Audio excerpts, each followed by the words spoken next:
He had buried that chapter of his life under 3 years of silence, soil, and stubbornness. Then a lawyer called on a Tuesday morning and said 4 words that cracked everything open. "You have a daughter." Catherine was gone. The woman he had walked away from, the one he told himself was better off without him, had died without ever telling him she was carrying his child. And now that child, 7 years old and furious at the world, was sitting in a county office 40 miles away, waiting to find out if anyone would come for her. If this story grips you from the very first word, hit that like button and drop the name of your city in the comments. I want to see just how far this story travels. Now let's begin. The morning the letter arrived, Daniel Mercer was already behind. He'd been up since 5, same as every day, moving through the farm in that mechanical rhythm he'd built for himself over the past 3 years. Check the irrigation lines on the east field, pull the 2 fence posts that had been leaning since February, get the truck's water pump looked at before it finally gave out completely. He moved through the list in his head while he walked the rows of kale and chard that were already starting to bolt in the early June heat, and he told himself it was fine. The bolting, the fence posts, the pump, all of it was fine. Manageable, contained. That was the word he used in his own head more than any other, contained. The farm was 11 acres outside a town called Millhaven, which sat in a low valley in the western part of Oregon, where the Cascades started to flatten out into something softer and less dramatic. The land was decent, good drainage, decent topsoil, a creek that ran clean 9 months out of 12, but it had never been a real operation, not the kind that turned profit. Daniel had bought it at 28 with most of his savings and a small loan he was still paying down, and in 3 years he had managed to make it break even exactly once. He sold vegetables at the Millhaven Farmers Market on Saturdays, supplied 2 restaurants in town, and took occasional fencing and landscaping work when the bills stacked up past a certain point. He was not thriving, but he was not drowning. He was, in the way he'd arranged his entire life, contained. He found the letter when he came back to the house around 7:30 to start coffee. It was sitting in the mailbox at the end of the gravel drive, which meant it had come the previous day while he was out in the backfield and he'd missed it. He almost left it. He got his coffee started, stood at the kitchen window, watching the light come through the Douglas firs on the property line, and then went back out to grab the stack. Most of it was the usual: seed catalog, electric bill, an ad from a hardware store 2 counties over. But one envelope was different. It was a legal-sized envelope, cream-colored, with the return address of a law firm in Portland. Rice and Hartley, attorneys at law. Daniel didn't know anyone in Portland. He didn't know any attorneys. He set his coffee mug down and opened it. The letter was 2 pages. The language was careful and formal, but the facts hit him one at a time, like separate things falling off a shelf. Catherine Aldrich had passed away on May 14th following a cardiac event. She had been 31 years old. She had listed no next of kin in her legal documents except for a daughter, Ivy Ann Aldrich, age 7, currently in the temporary care of the Oregon Department of Human Services. Daniel read that paragraph twice. Then he sat down at the kitchen table. The letter went on. A DNA test had been conducted as part of standard intake procedures when Ivy entered state care. The results had been cross-referenced against a voluntary paternity database. He had submitted a sample years ago during a legal dispute over a property boundary, not thinking much about it. The match was a 99.96% probability. Daniel Mercer was Ivy's biological father. He sat with that for a long time. His coffee went cold. Outside, the firs were doing their slow morning sway in the breeze off the valley, and somewhere in the backfield the irrigation line he'd patched last week was probably leaking again. And none of that felt real or relevant in any way. Catherine. He hadn't heard her name spoken out loud in 3 years. He'd heard it in his own head plenty, usually late at night, usually in the form of a question that didn't have a good answer, but not out loud, not from another person, not from a letter sitting on his kitchen table between a seed catalog and an electric bill. Catherine Aldrich, 31 years old, dead of a heart attack in Portland, leaving behind a daughter he didn't know existed. He thought about the last time he'd seen her. It had been November, 3 years ago, standing in the parking lot of a diner off the interstate where they'd agreed to meet because neither of them wanted to have the conversation in anyone's house. He'd just signed the papers on the farm. She'd been in Portland for 2 years by then, working at a design firm, building something that looked like the life she'd always wanted. They had been on and off for 4 years, and both of them knew they'd been circling something that wasn't going to work. But it was still an ugly conversation. She had cried. He had not, which he'd always felt worse about than the leaving itself. She'd said something to him in that parking lot. He'd been turning to go, and she'd said, "You know, Daniel, there's such a thing as choosing your life too carefully." He hadn't known what to say to that, so he'd nodded and walked to his truck and driven away. She had been pregnant. She had known, or she had found out shortly after, and she had decided not to tell him. He didn't know yet whether that felt like a decision he could understand or a wound he didn't have the language for. Maybe both. Maybe it was exactly the kind of thing that didn't get to be just one thing. He picked up the phone and called the number on the letter. The attorney's name was Hartley. Marcus Hartley, the letter said, and he answered on the third ring with the kind of calm, measured tone of a man who delivered difficult news professionally and had learned not to soften it too much. "Mr. Mercer, thank you for calling." "The letter," Daniel said. "I need to understand what's happening." "Of course. I'll be direct with you." There was a sound of papers. "Ivy has been in transitional foster care for 3 weeks since Ms. Aldrich's passing. The department's preference is to place her with a biological parent rather than proceed to long-term foster placement, but that preference comes with conditions." "What conditions?" "Stable housing, stable income, a home environment the court considers appropriate for a 7-year-old child. There will be a home evaluation, a financial review, and an emergency custody hearing scheduled for, more papers. July 9th. That's 5 weeks out." Daniel looked at his kitchen. The peeling paint on the cabinet under the sink. The stack of seed trays he'd left on the counter for a week. The single coffee mug. "That's not much time." "No," Hartley agreed. "It isn't. The court moves quickly in these situations because extended transitional placement isn't considered in the child's best interest. If you cannot demonstrate stability by the hearing date, the department will begin the long-term placement process, which means foster care. Long-term foster care, potentially leading to adoption proceedings with another family, yes." Daniel was quiet for a moment. "What does stable mean exactly? What's the standard?" "Adequate housing, a child's bedroom, sufficient income, and," Hartley paused briefly, "ideally, a 2-parent household, or at minimum documented support structures. A single parent with no family network and no co-parent presents a more difficult case. It's not disqualifying, but it makes the threshold harder to meet." I don't have any family," Daniel said. "It's just me." Another pause. "I know. That's something you'll want to address before the hearing." Daniel put his elbow on the table and pressed his hand against the side of his face. "Can I meet her? Ivy? Can I go see her?" "I can arrange a supervised visit through the department. She's currently placed with a foster family in Clatsop County. I'd recommend doing so before the hearing. It will look better to the court and may help establish initial rapport." "Okay." He didn't know what else to say. "Okay, I'll figure out the rest." After he hung up, he sat at the table for another long time.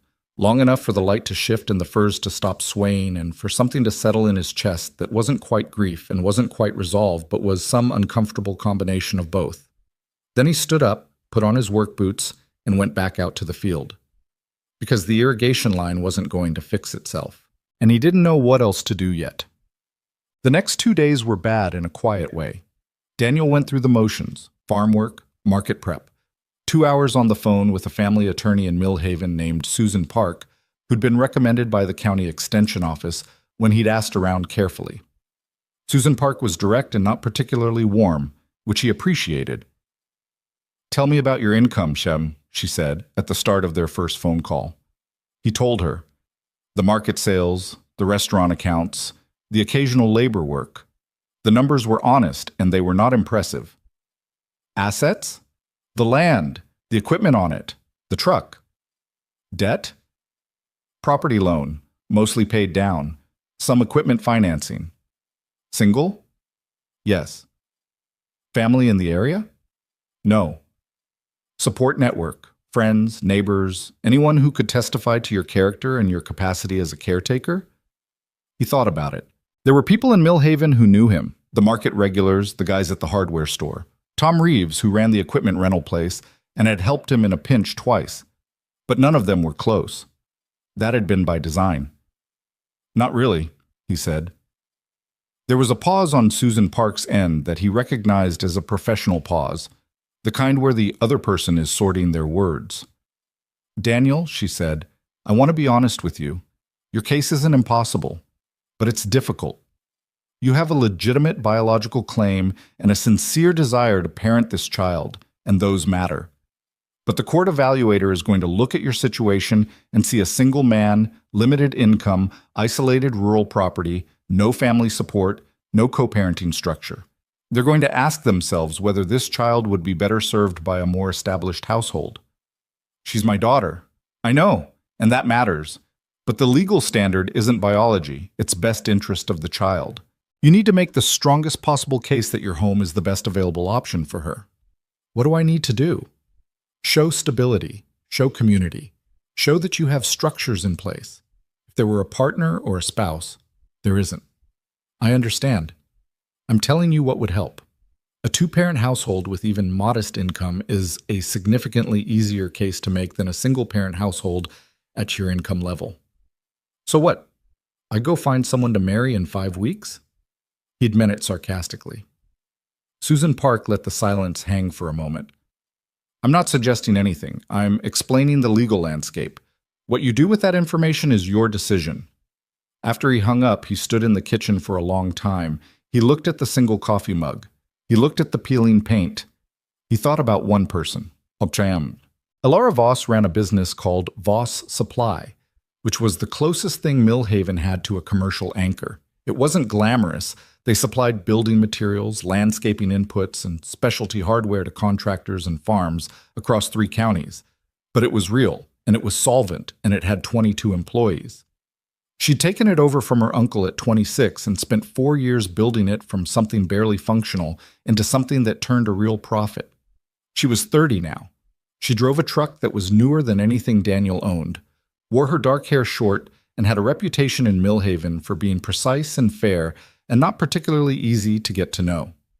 Daniel had worked with her tangentially.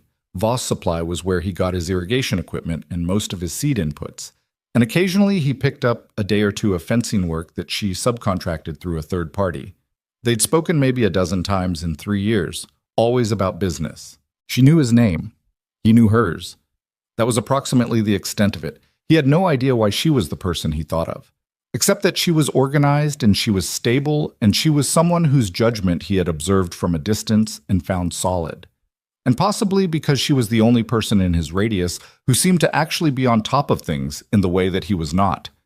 He drove to Voss Supply on a Wednesday afternoon, told himself twice in the parking lot that this was insane, and went in anyway. She was in the back office. A woman at the front counter had directed him, looking mildly curious about the request. Elara was at her desk, with her reading glasses on, looking at a spreadsheet on her laptop, and she looked up when he knocked on the open door with an expression that was polite and completely unreadable. "Daniel Mercer," she said. It wasn't a question. "Yeah, sorry to come in without calling." "It's fine. What can I help you with?" She took her glasses off. He stood in the doorway for a second, and then he said, "I need to tell you something that's going to sound strange, and I'd ask you to hear it all the way through before you respond." She looked at him steadily.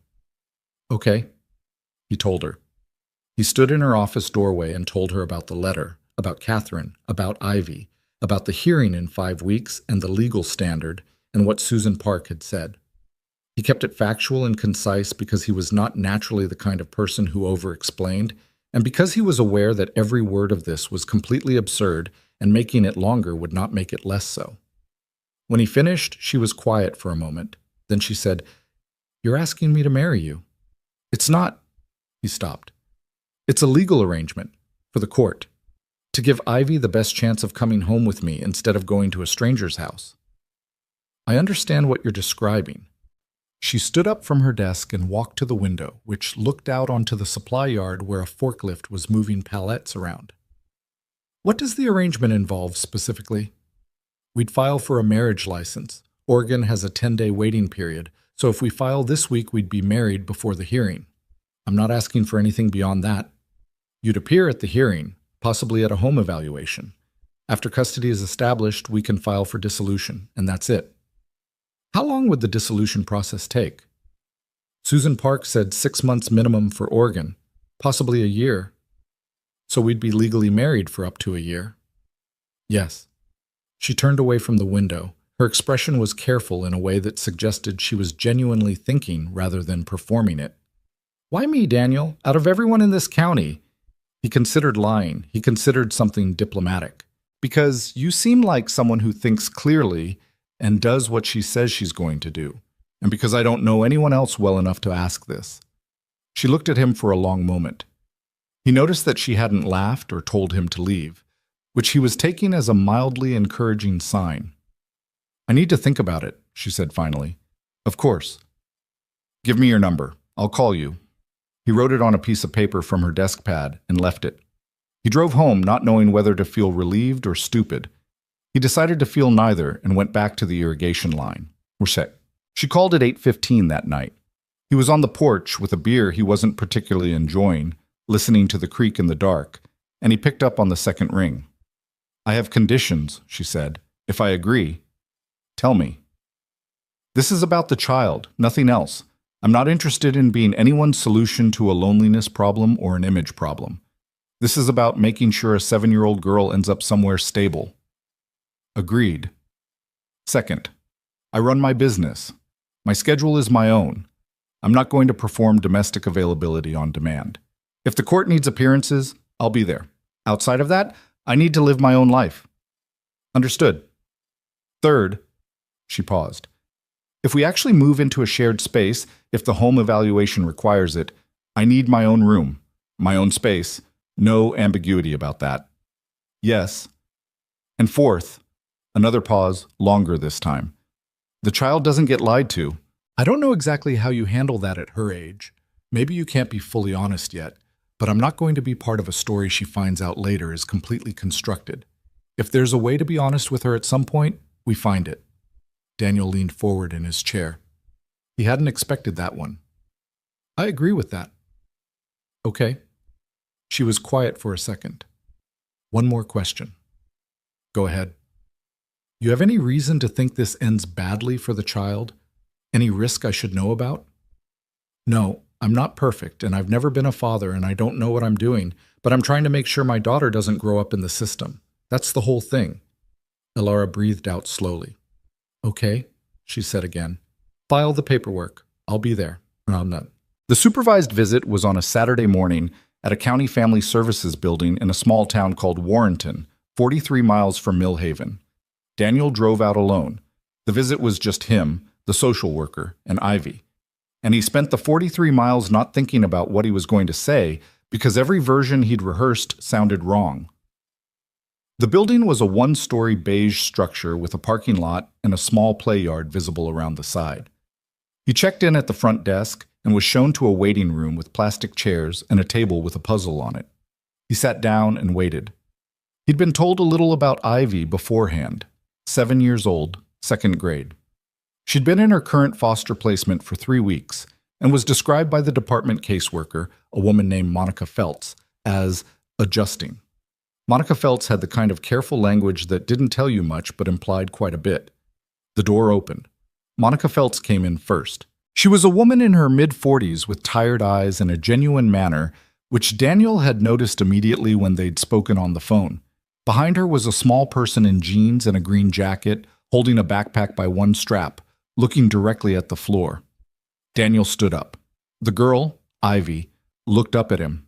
She had Catherine's coloring, dark eyes, a narrow face, brown hair pulled into a messy ponytail. But she was looking at him with an expression he recognized as guarded, and underneath it something that might have been anger or might have been fear, and he couldn't tell which yet. Ivy, Monica said gently, this is Daniel. He wanted to come meet you. Ivy said nothing. She kept her eyes on him with the focused, evaluating look of someone much older. Daniel sat back down because standing felt like looming, and he didn't want to loom, and he said, Hi. Ivy sat in the chair across the table. She put her backpack on her lap. You came, she said. It was a statement, not a greeting. Yeah, he didn't know what to add to that. My mom said you were a farmer. Her voice was flat and direct, the way kids' voices can be when they've learned that diplomacy isn't protecting them. I am. She said you lived on a farm in Oregon. Still do, same one. Ivy looked at the puzzle on the table. It was a farm scene, a red barn, green fields, a tractor. The coincidence was either perfect or terrible. He couldn't tell. She told you about me? He asked, carefully. Ivy's jaw moved. No, she told me about the farm. She told me once. She looked back up at him. Are you sad that she's gone? The bluntness of it hit him somewhere he hadn't been bracing for. He thought about the honest answer and the careful answer and decided there was probably only one worth giving. Yes, I am. You didn't come see her? No. Why not? He looked at the girl across the table, 7 years old, small and fierce and barely tolerating his presence. Because I made a mistake, he said. A few of them. And I didn't know you existed, or I would have... He stopped. I would have come. Ivy was quiet for a moment. Then she said, She didn't tell you? No, she didn't. Something moved across Ivy's face that he couldn't read entirely. It might have been processing. It might have been pain. She looked back at the puzzle. Her heart stopped, she said. That's what they said. She was just eating breakfast and her heart stopped. I know. I'm sorry. I found her. The words were very quiet. Daniel sat with them for a moment because there wasn't a response equal to them. He said, That was very hard. Yeah. Ivy unzipped her backpack and took out a worn stuffed animal, a dog, once white, now gray with handling. She set it on the table and didn't look at it. Are you going to try to take me to live with you? Yes, if you're okay with it. She looked up at him again, and this time what was in her eyes was clear enough to name. I don't know you. You're right, you don't. He folded his hands on the table. I'm hoping to fix that. Ivy looked at him a moment longer. Then she looked at Monica Feltz, who had been sitting quietly near the wall. He seems nervous, Ivy said, with the precise cruelty of a child who is not being cruel on purpose. Monica Feltz smiled slightly. He is nervous. He wants to do right by you. Ivy considered this. Then she looked back at Daniel. Do you have animals? He blinked. At the farm? Yeah. I have 2 dogs. 1 chicken that refuses to stay in the pen. Some deer that come around. For the first time, something in Ivy's face shifted. Barely. Like a door that opened 1 inch and then stopped. What kind of dogs? A shepherd mix named Ford and a beagle named Tuesday. Tuesday is a weird name for a dog. She was born on a Tuesday. It seemed straightforward at the time. Ivy looked down at her stuffed animal dog. Then she picked it up and put it back in her pack. I'm not going to like you right away, she said, with the specificity of someone who had decided to be honest about it. That's fair, he said. Okay. She pulled her backpack onto her lap again. I'm tired now. Monica Feltz stood. Should we wrap up for today, Ivy? Yeah. She stood too, and then she paused, and without looking at him, she said, What's the chicken's name? I haven't named it. It's just the chicken. Ivy nodded, like this was acceptable. Then she walked out ahead of Monica, not looking back. Daniel sat in the plastic chair for a moment after she was gone. He realized his hands were shaking slightly. He flattened them on the table. A 7-year-old girl in a green jacket who had found her mother at a kitchen table and then told a stranger about it with the flattest voice he'd ever heard. He was going to do this. He didn't know how, but he was going to do this. The marriage license application was filed the following Thursday. It was a brief, administrative thing. Daniel and Alara in the county clerk's office with their IDs and a form and a $40 fee. The clerk was not a woman given to commentary, which he appreciated. Alara was quiet in the car on the way over and quiet in the car on the way back, and he didn't push it because there wasn't anything to say that made the situation more comfortable. Driving back to Millhaven, she said, Tell me about the visit. He told her. She listened without interrupting. When he finished, she said, She found her mother. Yeah. Alara looked out the passenger window. That's a lot for a 7-year-old. Yeah. Is she in counseling? The department has someone she sees once a week. Good. She was quiet for a moment. She sounds sharp. She is. He looked at the road. She told me she wasn't going to like me right away. Alara made a sound that might have been a quiet laugh. That's honest. I appreciated it. They drove the rest of the way in silence that was almost comfortable. Almost. When he dropped her back at Voss Supply, she got out and then stopped and turned back to look at him through the open window. I'm going to need to see the house, she said, before the evaluation. We need to know what we're working with. I know, any time. She nodded. She started to go and then stopped again. Daniel? Yeah. She told you she wouldn't like you right away. She held his gaze for a second. She still asked about the chicken. He sat with that for a second. Yeah, she did. Alara walked back toward her building. He sat in the parking lot for a moment before pulling out, and for the first time since that Tuesday morning a week and a half ago, something in his chest that had been locked felt very slightly less locked. Not better, not solved, but slightly less locked. He drove home to the farm, and the irrigation line was leaking again, and he fixed it. Alara came to the farm on a Sunday. She drove up the gravel road at 9 in the morning in her truck, parked behind Daniel's, and stepped out into the kind of quiet that people who grew up in towns take a moment to adjust to. Daniel was on the porch waiting, 2 mugs of coffee on the railing. She took one without being asked, looked out at the fields, and said nothing for a moment. The farm in June was not without its own kind of beauty. The kale rows were green and full despite the bolting. The Douglas firs along the property line were thick with new growth, and the creek at the back of the property made a sound that carried faintly on the morning air. But Alara was not looking at the beauty. She was looking at the fencing that needed replacement along the left edge of the drive, the barn door that hung at a slight angle because one hinge had been repaired with something that was not the right size, and the general quality of a place that had been maintained by one pair of hands stretched thin across too many tasks. Walk me through it, she said. He did. They went through the house room by room, the kitchen, the living area, the 2 bedrooms, the single bathroom with its cracked tile on the floor by the tub that he kept meaning to fix. She looked at everything without commenting, which was its own kind of commentary. When they got to the 2nd bedroom, she stood in the doorway for a moment. It was being used for storage. Not bad storage. Seed trays, a spare irrigation pump, 2 boxes of market supplies. But storage nonetheless. There was no bed. There was no dresser. There were no curtains on the window, just a shade pulled to the middle. This is Ivy's room, he said. It came out as a statement of intent. It needs to be a child's room before July 9th, Alara said. Not unkindly, just factually. I know. She turned from the doorway. The bathroom tile needs to be fixed, not because it's a safety issue, but because the evaluator is going to write it down. The kitchen paint under the sink, same reason. Surface things matter because they communicate whether someone is paying attention. Okay? She looked at him. I'm not criticizing you. I know. He leaned against the hallway wall. I've been living here like someone who only has to answer to himself. I know what it looks like. Alara drank her coffee. What's the room situation if I need to stay here before the hearing? I figured you take my room. It's bigger. I can move to the couch or set something up in the barn office. The barn has an office? Small one, a desk and a cot. I've slept there during lambing season. He paused. I don't have lambs anymore. I gave that up after year 1. Too much. She nodded.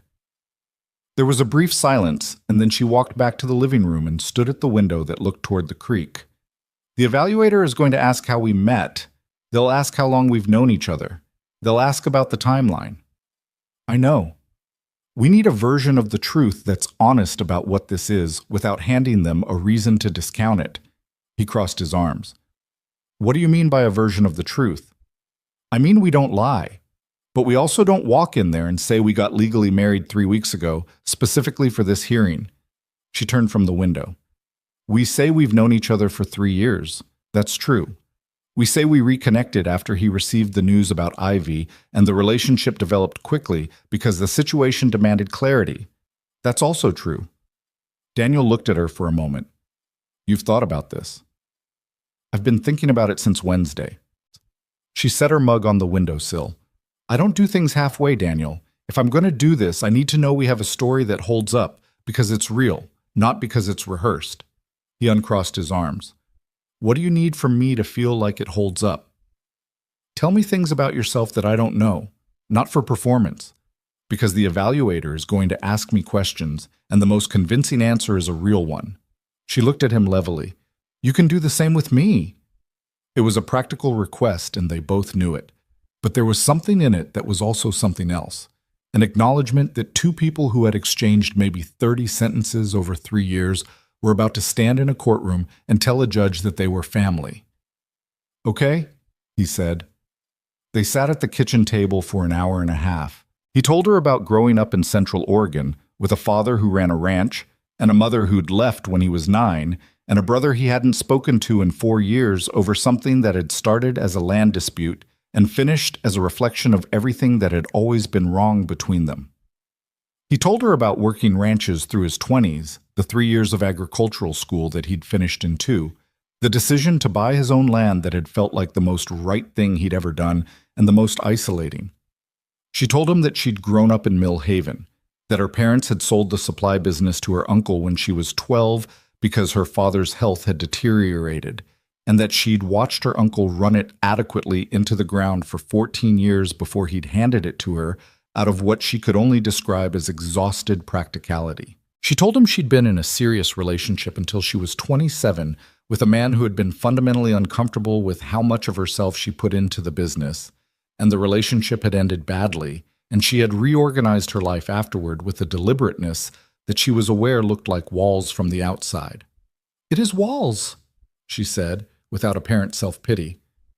"I'm not arguing the point. I just built them on purpose." "Why agree to this, then?" he asked. She was quiet for a moment. Her coffee mug was empty, and she'd turned it in her hands twice while she was thinking. "Because it's for a child," she said. "Not for you, not for me. And because I think—" She stopped, started again. "I think sometimes the walls are the right thing, and sometimes they're just what you've got left after something hurt you badly enough. And a 7-year-old girl who found her mother at a kitchen table doesn't get to factor into the question of whether I'm comfortable." Daniel looked at the table. "That's more honest than I expected." "I'm a pretty honest person." "I'm getting that." The 10 days before the wedding, which was not a wedding, which was a courthouse appointment on a Tuesday afternoon with 2 witnesses who were Alara's office manager and Daniel's attorney, Susan Park, were the most administratively dense days of Daniel's adult life. He painted the cabinet under the kitchen sink on a Monday evening, alone, in the specific color of off-white that matched the rest of the kitchen imperfectly but acceptably. He fixed the bathroom tile on Wednesday using a how-to video on his phone and a tube of grout that he wasn't entirely sure was the right type but appeared to be holding. He emptied the second bedroom, moved the storage to the barn, and drove to a furniture warehouse in Eugene on Thursday, where he spent 3 hours deciding on a bed frame, a mattress sized for a child, and a dresser that was neither pink nor blue because he didn't yet know what Ivy would want and wasn't going to guess. He set it all up Friday night. The room was plain, white walls, the wood floor with a small rug he'd found at a second-hand store, the bed frame and dresser, curtains in a soft yellow because yellow seemed neutral enough and not bleak. He stood in the doorway and looked at it when he was done. It was a child's room now, technically. It was the room of a child he had met once for 40 minutes, and who had told him plainly that she would not like him right away. He had bought a bed for her, and he didn't know her favorite color or whether she liked the window open at night or whether she would wake up with nightmares in a farmhouse that smelled like nothing she knew. He left the light on for a few minutes before turning it off and going to make dinner. The courthouse in Mill Haven was a brick building that had been built in 1941 and renovated badly in the late 90s. Daniel wore a clean shirt. Alara wore a dark blazer over a gray shirt and her work boots, which somehow looked intentional rather than careless. The clerk read the short civil ceremony in the flat cadence of someone who had read it many times, asked the two of them to affirm their intent, and had them sign the license in 2 places. It took 11 minutes. Outside, Susan Park shook both their hands with the efficiency of someone confirming a business arrangement, gave Daniel a packet of next step documents, and left. Alara's office manager, a woman named Dana, who had clearly been told something minimally informative about the situation, gave Alara a brief hug and left. Daniel and Alara stood on the sidewalk outside the courthouse. The June afternoon was warm and flat with no particular drama to it. "That's done," Alara said. "Yeah." She looked down the main street of Millhaven, where the hardware store and the pharmacy and the coffee place she sometimes went to on weekday mornings all sat in their familiar positions, absolutely unchanged. "Strange," she said, mostly to herself. "What is?" "Nothing looks different." She looked back at him. "Everything is different, but nothing looks different." He didn't have a good response to that. "I have a meeting with the evaluator on Monday, home visit. Will you be there?" "Yes, I'll come by Sunday to make sure I know where things are." She picked up her keys from her jacket pocket. "And Daniel?" "Yeah." "The room you set up for her." She'd seen it on Sunday during her walkthrough. "It's good. It's plain. Let her make it hers when she gets there." "That's what I was thinking." "Good." She looked at him for another second. "We're doing the right thing. For her." "Yeah." He looked at the brick front of the courthouse and then back at Alara. "Thank you." She shook her head slightly. "Don't thank me. Just don't make me regret it." She walked to her truck. He walked to his. They drove in opposite directions down the main street of Millhaven, which looked from the outside like any other Tuesday afternoon. The home evaluator's name was Richard Cho. He was a compact, methodical man from the Oregon Department of Human Services who drove a gray sedan and carried a clipboard that he held slightly away from his body, like it was a tool rather than a comfort. He arrived at 9 on Monday and spent 2.5 hours at the farm. He walked every room. He checked the kitchen for food, which Daniel had stocked more carefully than usual, not trying to perform abundance but trying to demonstrate actual functionality, which meant real food in the refrigerator and staples in the cabinets and no empty beer bottles on the counter. He looked at the bathroom tile. He looked at Ivy's room. He sat in the living room and asked questions. Alara was there, seated beside Daniel on the couch, in the way two people sit when they are newly acquainted with the project of presenting themselves as a unit, not touching, not performing ease, just present and consistent. Cho's questions were careful and specific. How long had they been together? How had they met? What had their process been in deciding to create a family environment for Ivy? What did their respective work schedules look like? Who would be Ivy's primary caregiver during school hours? What were their plans for her schooling in Millhaven? Daniel answered most of it. When questions moved toward household structure and daily routine, Alara answered, and Daniel noticed that she answered with a clarity that suggested she had thought about this more than he had. She knew the name of the elementary school in Millhaven. She knew the district's approach to children transferring mid-year. She knew the pediatric clinic in town. Daniel had known none of those things and was aware of the gap in real time. Cho wrote things down. He did not indicate by expression whether any of the answers were good or bad. When he was done with the questions, he asked to speak with each of them briefly and separately. He spoke to Daniel first in the kitchen, while Alara waited in the living room. "You didn't know about Ivy until 3 weeks ago," Cho said.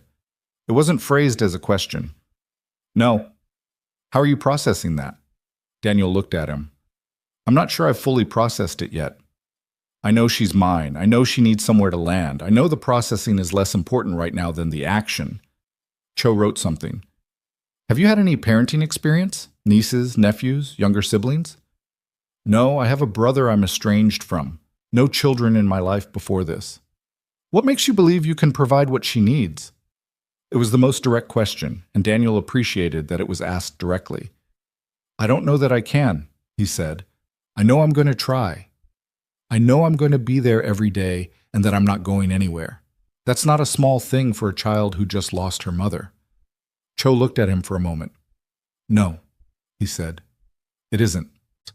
He spoke to Alara alone afterward in the same kitchen while Daniel waited outside on the porch. The conversation lasted about 15 minutes. When Alara came out, her expression gave nothing away, and Daniel didn't ask. Cho packed up his clipboard, shook both their hands, and said that his report would be submitted before the July 9th hearing. He didn't say which way it would go. After his sedan had disappeared down the gravel road, Daniel and Alara stood on the porch together in the afternoon heat. "How do you think it went?" he asked. "He's professional. He's not showing his hand." She leaned against the porch post. "I think we were credible." "What did he ask you?" "In the kitchen." She was quiet a moment. "He asked me why I'd made this choice.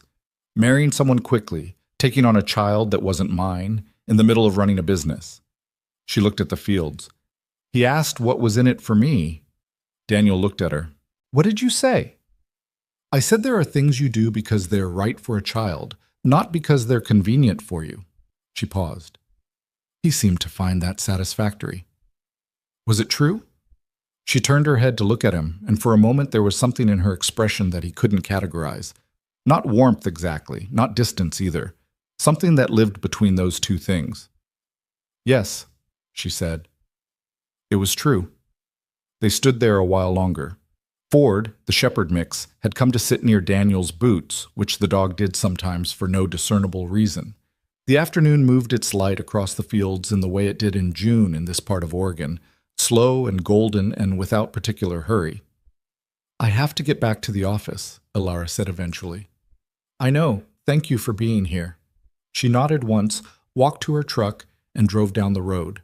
Daniel sat on the porch steps with his dog and looked at his fields. 9 days until the hearing. Bah. The second visit with Ivy happened the week before the hearing in the same Warrenton building, and this time Alara came. It had been Daniel's idea, and Monica Feltz had approved it with what seemed like genuine encouragement.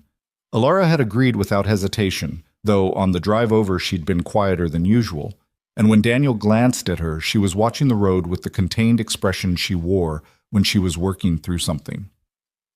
"You okay?" he asked. "I'm fine." A pause. "I'm not sure how to do this." "Do what?" "Meet her." She looked out the side window. "I know how to be in professional situations. I know how to manage unfamiliar people. I don't—" She stopped. "She's 7, and she just lost her mother. I don't want to say the wrong thing." "You probably will," Daniel said. "Say something slightly wrong. I did." "What did you say?" "I told her the chicken didn't have a name. She acted like that was okay, but I think she was judging me." Alara looked at him. Something in the corner of her mouth moved. "Did she ask about the chicken?"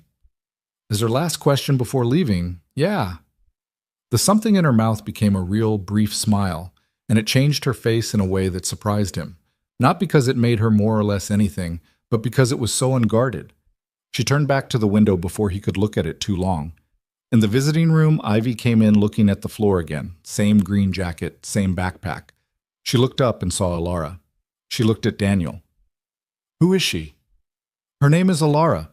She lives at the farm with me." Ivy considered this with visible deliberateness. Then she turned her attention back to Alara, with the same level, assessing gaze she'd turned on Daniel the first time. Alara bore it without flinching or performing warmth she didn't have yet. "Hi, Ivy," Alara said. "Hi." Ivy sat down. She did not put her backpack on the table, which Daniel had noticed she did when she was more comfortable. It stayed on her lap, both arms hooked through the straps. "Are you his girlfriend?" "I'm his wife," Alara said simply. Ivy's eyes moved between them. "You got married?" "We did." "When?" "Recently." Ivy chewed on that for a moment with the look of a child cataloging information to assess later. Then she said, "My mom was never married." "I know," Alara said. "Do you know about me?" "Some things." "Daniel told me." "What did he tell you?" Alara glanced at Daniel briefly, then looked back at Ivy. "He told me you're smart and direct, and that you asked about his chicken." Ivy stared at her. Then she turned to Daniel. "The chicken still doesn't have a name?" "The chicken is fine," Daniel said. "She's living her life." "She needs a name." Ivy said this like it was obviously true. She turned back to Alara. "Do you like animals?" "Some of them," Alara said. "I'm better with people." "Are you better with kids?" The directness of it landed in the room with the particular weight only a child's question can carry. Too accurate to be deflected, too honest to be answered with anything but honesty. "I don't know yet," Alara said. I haven't spent a lot of time with kids. Ivy looked at her for a long moment. Then she looked at her backpack. My foster mom says I'm a lot. That's probably accurate, Alara said. Daniel looked at Alara sideways, unsure, but Ivy looked up again, and this time there was something different in her expression. Not warm, but less defended. Yeah, Ivy said. I am. They sat in that visiting room for an hour. Ivy asked questions about the farm, about the dogs, about what the school in Millhaven was like, and let herself be answered but did not commit to any opinion about whether any of it was acceptable.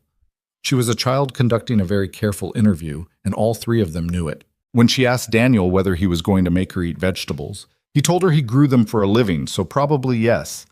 And she grimaced in a way that was the first expression she'd made that looked entirely like a child. When Monica Felt said they were wrapping up, Ivy stood and put her backpack on. She looked at Alara. Are you going to be at that hearing thing? Yes. Will you talk? If they ask me to. Ivy nodded slowly. Then she said, with the precision of someone who had been thinking about phrasing for a while, I don't want to go to a different family. I want to stay with the same... She stopped. I want to be somewhere that's the same, where things stay the same. Alara looked at her and said, without any decoration, the farm is going to stay the same. We'll be there.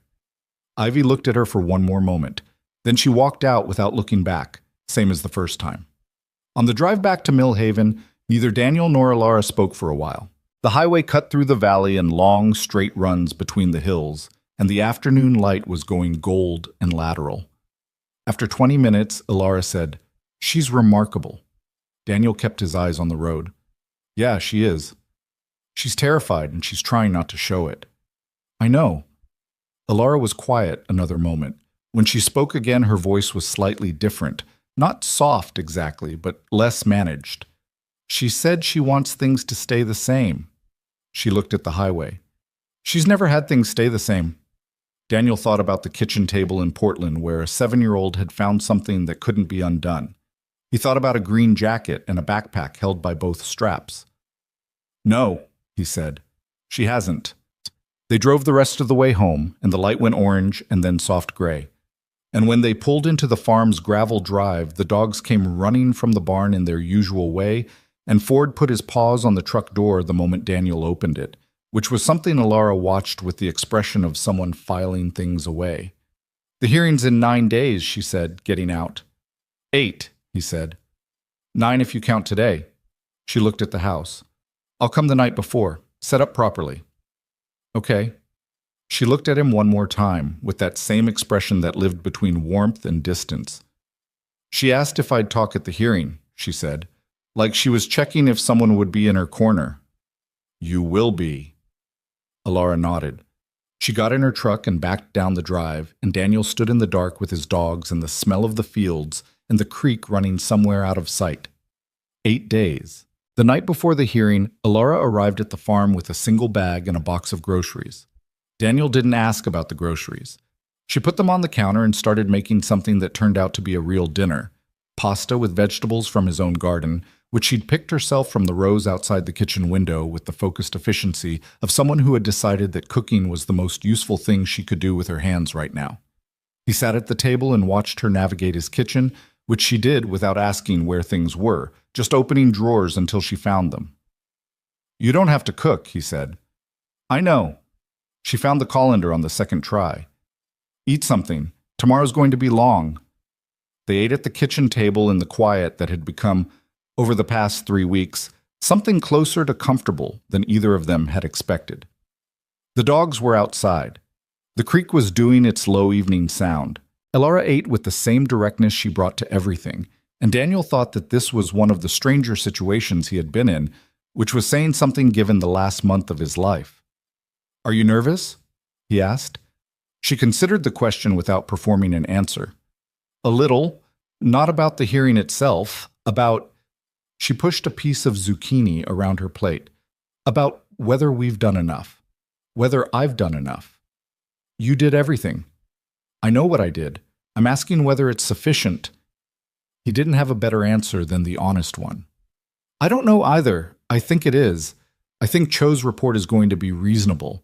But I don't know. She nodded. They finished eating. She washed the dishes while he dried them, which was an accidental domestic arrangement that neither commented on, and then she took her bag to his room. He'd already moved his things to the barn office, and he went out to check the irrigation one last time because he needed something physical to do. He stood in the dark field for a while. The hearing was at 10 in the morning at the county family court in Seaside, 40 miles away. In roughly 16 hours, something would be decided that could not be undecided. He was aware of being afraid in the particular way adults are afraid of things they can't manage with effort or preparation, the kind of fear that just sits there, factual and patient. He went to bed in the barn and did not sleep well. They drove separately to the courthouse and met in the parking lot at 9:15.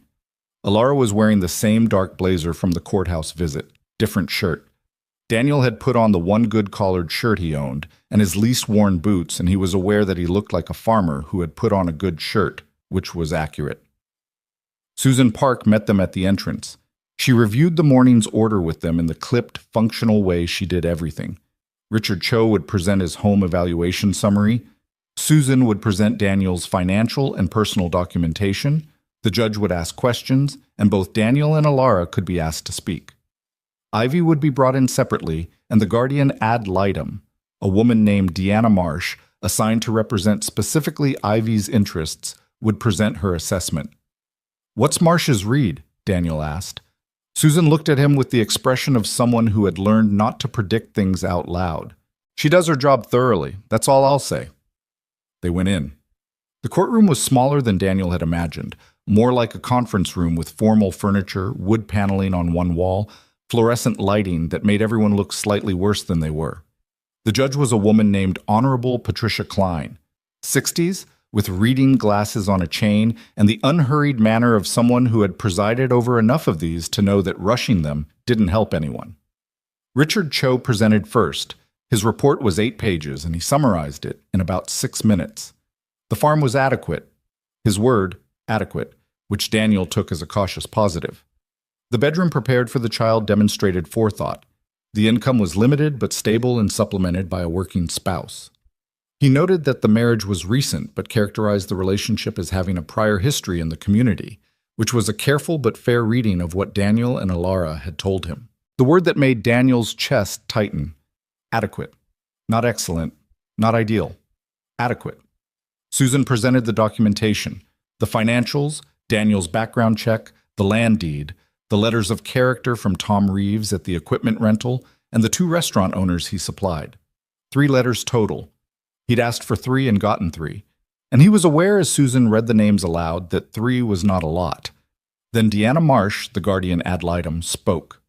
She was a small woman with an unhurried voice and the kind of manner that suggested she spent a significant amount of time talking to children and had learned to be still. She had met with Ivy 4 times. She presented her findings without drama, which somehow made them more weighted. Ivy is a 7-year-old child experiencing significant grief and situational anxiety following the sudden loss of her primary caregiver, Marsh said. She is also, in my assessment, cognitively advanced for her age and highly perceptive. During our sessions, she spoke about Mr. Mercer and Miss Voss by name. She spoke about the farm. She spoke about the dogs. A pause. She asked me during our 3rd session whether people could choose to be a family even if they weren't one before. Judge Klein looked up from her papers at that. Marsh continued. When I asked what she meant, she said, "I think maybe you can decide to be someone's." Marsh looked down at her notes, then back up. I found that statement relevant to the court's assessment. Ivy has demonstrated, despite her grief and her understandable wariness, an orientation toward the possibility of this placement. She has not stated a preference with finality. She is 7, and the burden of that kind of decision should not rest on her, but the orientation is present. Daniel looked at his hands on the table in front of him. He was aware of Alara beside him, very still. Judge Klein asked her questions methodically. She asked Daniel about the farm's income trajectory. She asked Alara about her business and her schedule flexibility. She asked them both about childcare arrangements during work hours, which was the question Daniel had been least prepared for, until Alara answered it clearly. School during the day, a neighboring family she had already contacted about after-school arrangements, and her own adjusted schedule during the transition period. Daniel had not known she'd done that. He looked at her briefly, and she didn't look back. Then Judge Klein asked them to wait in the hall while Ivy was brought in. They sat in the hallway on a wooden bench and did not speak much. Susan Park went to make a phone call. Daniel looked at the floor. Alara sat with her hands folded in her lap, which was the posture she had when she was managing something internally. After a moment, she said quietly, "She told the guardian she thinks you can decide to be someone's." "Yeah." She's talking about herself. Deciding. Daniel looked at the door to the courtroom. "I know." "She's braver than both of us," Alara said. He didn't have an answer for that. He thought it was probably true. They waited 20 minutes. Then Deanna Marsh came out and told them they could come back in.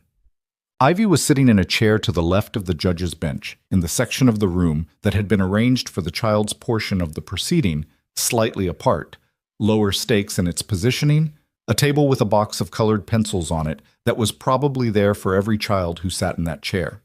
She was in the green jacket again. Her backpack was under the chair. She looked at Daniel when he walked in, and her expression did the thing it always did, that closed, watchful read, and then she looked at Alara, and something in her face shifted in a way that was small but distinct. Judge Klein addressed Ivy directly, in the quieter tone people use with children in formal settings. She asked if Ivy understood why they were all here. Ivy said yes. She asked if Ivy had any questions for the court. Ivy said no. Then, after a pause, Ivy said, "Can I say something?" Klein said yes.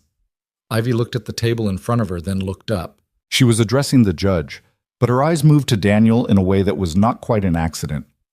"I know he didn't know about me," she said. "My mom didn't tell him." Her voice was even, the way she made it even when she was working to hold it. "I was mad about that before. I'm still kind of mad, but—" She pressed her lips together for a moment. "He came. He fixed up a room. He brought—" She stopped, corrected herself. "He said the dogs were there, and Alara."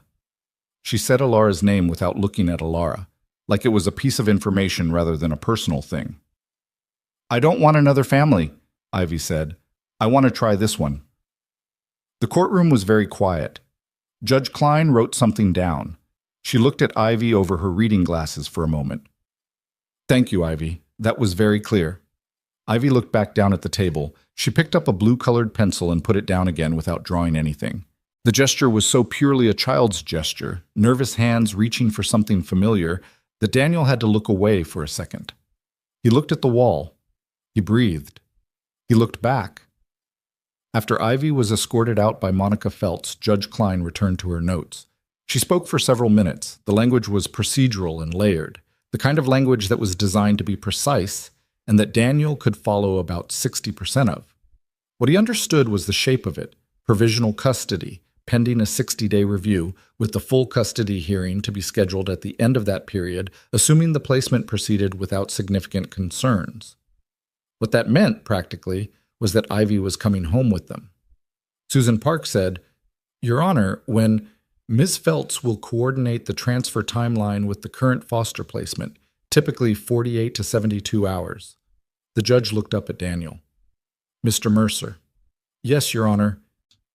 "I want to say something that's not in the formal record." She folded her hands. "Your situation is unconventional. The timeline is compressed.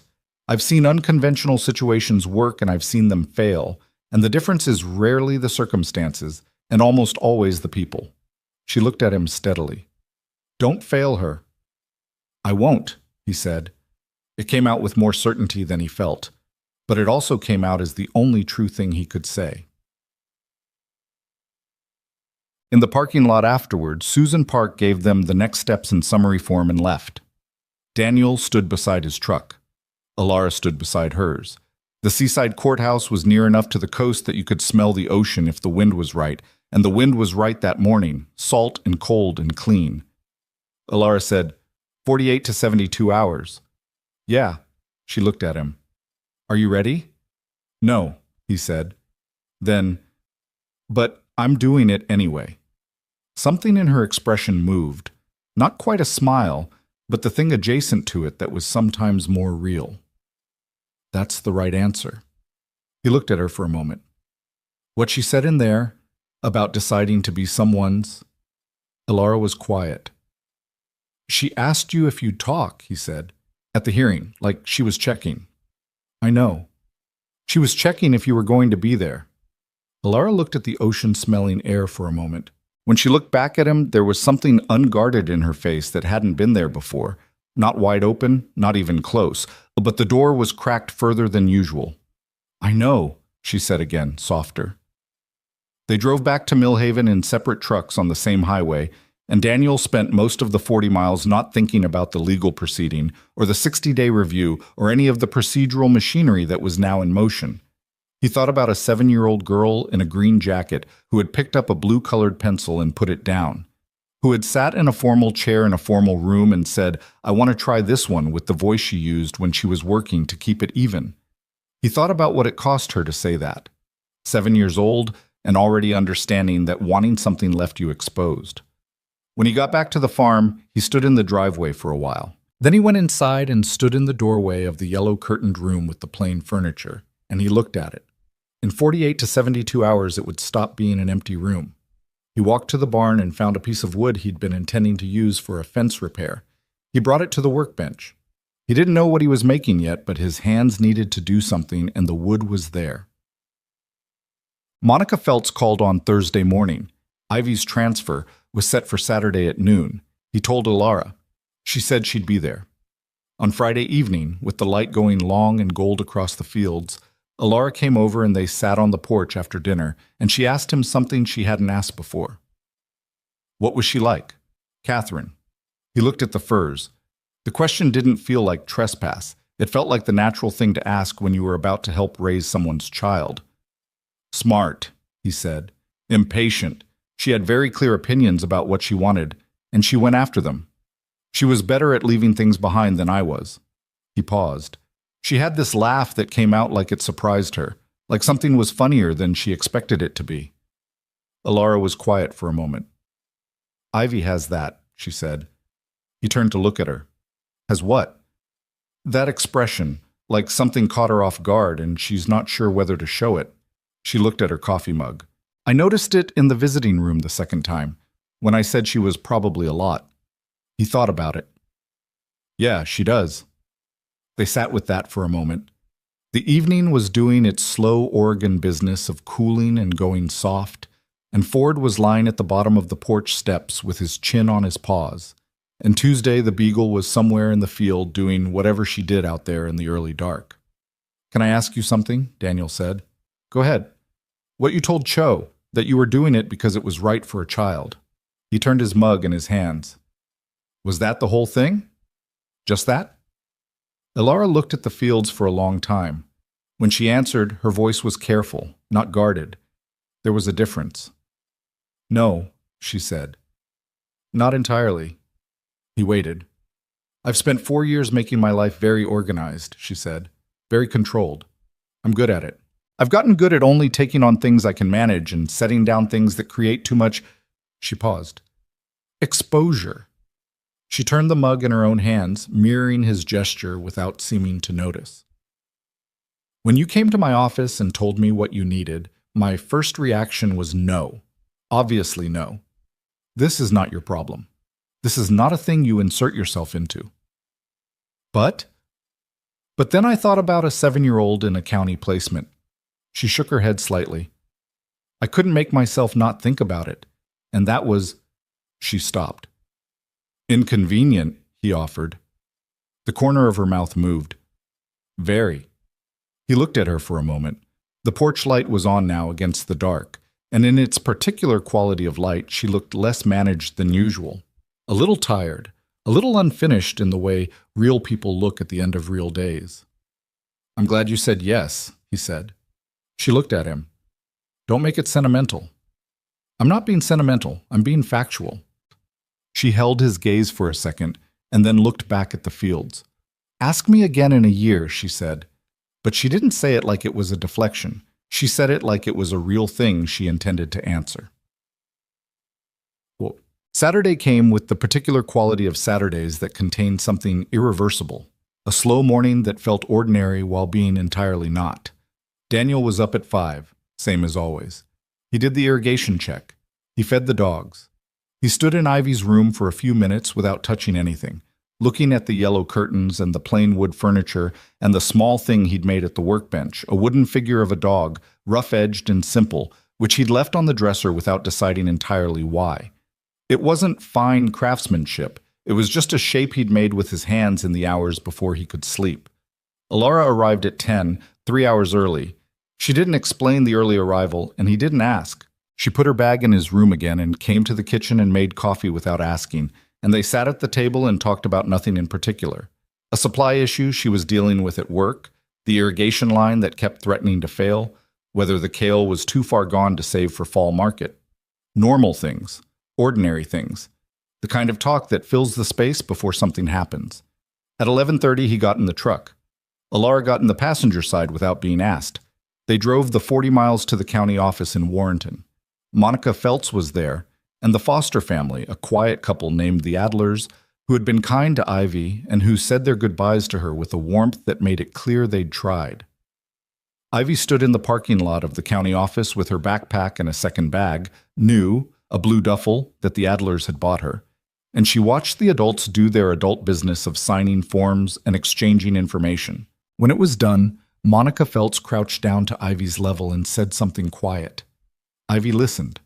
She nodded once, in that controlled way she had. Then Monica straightened up and looked at Daniel. "She's all yours," she said. Daniel looked at Ivy. Ivy looked at him. The distance between them in that parking lot was maybe 6 feet. He didn't know what the right gesture was, whether to close the distance or let her close it. He stayed still. Ivy picked up the handle of her blue duffel and walked the 6 feet. She stopped in front of him. She looked up at him with the full, direct, assessing gaze he was coming to recognize as simply the way she looked at the world. Then she said, "Are the dogs at home?" "Yeah," he said. "Both of them." She nodded. "Okay." She looked past him at his truck. "Can I sit in the middle?" "Sure." She walked to the truck and stood at the passenger door, waiting. Alara opened it. Ivy climbed in and put her backpack on her lap and her duffel between her feet and looked through the windshield at the county office building with the expression of someone who was moving on from something and doing the moving deliberately. Alara got in beside her. Daniel got in behind the wheel. He started the truck. Nobody said anything for the first 10 minutes. The highway unrolled ahead of them through the valley. Ivy looked out the window at the passing fields and trees with the focused attention of someone memorizing geography. Then she said, without looking at either of them, "Does the chicken come when you call it?" Daniel glanced down at her. "No, she doesn't respond to anything." "She needs a name," Ivy said. "Animals are better when they have names." "What would you name her?" Alara asked. Ivy thought about it with visible seriousness. "Meredith," she said finally. A beat of silence. "Meredith," Daniel repeated. "It's a serious name," Ivy said, "for a serious chicken." He looked at the road. Something was happening in his chest that he wasn't going to name in front of anyone. "Okay," he said. "Meredith it is." Ivy nodded, satisfied, and went back to looking out the window. Alara looked at Daniel over Ivy's head, and the look was brief and unperformed, and in it he saw the same thing he felt. Not happiness exactly, not yet, but the first real indication that something here had the possibility of becoming real. They drove the rest of the way without much talk, and the valley did its evening thing of going soft and quiet, and Ivy fell asleep 20 minutes from the farm with her cheek against Alara's arm and her hand still curled around her backpack straps. Alara looked down at the child asleep against her. She didn't move. She sat very still the way people sit when they don't want to disturb something. Her expression was something Daniel had no name for, not the controlled look, not the careful look, not the professional look. Something underneath all of those. Something that had been there all along and was only now finding the surface. He turned the truck down the gravel road. The farm was dark except for the porch light he'd left on. The firs were black shapes against a sky going from dark blue to the first edge of real dark. He parked in the driveway and cut the engine. Ivy slept on. "She's out," Alara said quietly. "Yeah."